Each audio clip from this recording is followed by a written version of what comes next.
So you've decided it's time to get into the housing market and find a new home. It could be your first home. So where should you begin?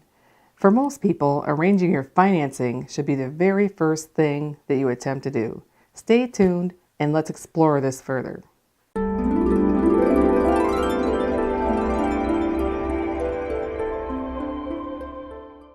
Hi, I'm Kelley Knitz of the Kelley Knitz Team. Thanks for joining me today. If you're in the market for a home, the first thing you should do is line up your financing so you can confidently look for a home and negotiate the price of your new home. So how does a buyer know where to go for financing? Finding a loan officer is just like hiring any other kind of professional.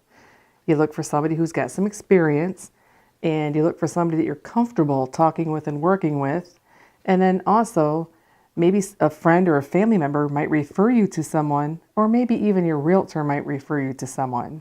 But getting pre-qualified for a loan is a must, and it's important to see a loan officer right away for a few reasons. A bank-owned property will not even look at your offer unless there's a pre-approval letter attached to it. And with all offers, submitting an approval letter or pre-qualification letter really strengthens your negotiating position. Additionally, buyers may find out that they can afford more than what they thought they could, and especially with the interest rates as good as they are right now. So what does it take to get financing? Most lenders have increased their credit score required to get financing due to the high number of foreclosures that are out there and that have happened in recent years. Also, buyers need more money down. Zero down programs are very rare. All those non-conforming loans that they used to do, they're gone. Sometimes you can get a zero down loan if you're a veteran. You could do a VA loan, or you could do USDA, which is restricted to rural areas.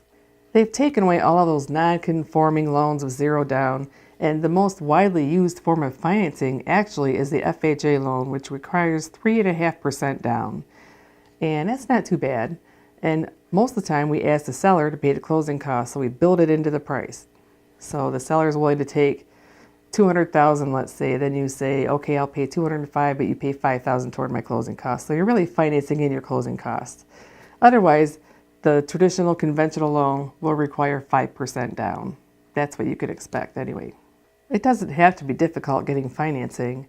I always counsel my buyers and sellers that getting the buyer to the closing table is the most difficult part of the transaction. I tell buyers that getting through the process is very frustrating, and lenders are very thorough. In fact, I'm surprised they don't take your blood. They are very thorough. I let the buyer know the quicker that they produce the documents that the lender is requesting, the smoother the whole process will be. Lenders have more conditions that need to be met, and before the underwriter gives the final clear to close, and they just want to make sure that the buyer can afford to make the payments so that they don't default on that loan. And finally, if you're thinking about buying a new car or any other high-ticket item, like if you're thinking you want to buy new appliances for your new home, wait until after the closing because it could affect your income and debt ratio. And the lender does do verifications, their final verifications, before they give you the clear to close. They look at your bank statements and your credit report one last time before you get that clear to close. And if they see something new added to it, it could affect the whole deal. So just hold off on any major purchases. And anyway, I'd like to thank you for allowing me to share this information with you today. If you found it helpful and you liked it, click the like button. And if you want to receive more videos as they become available, just subscribe below and you'll be notified when they become available.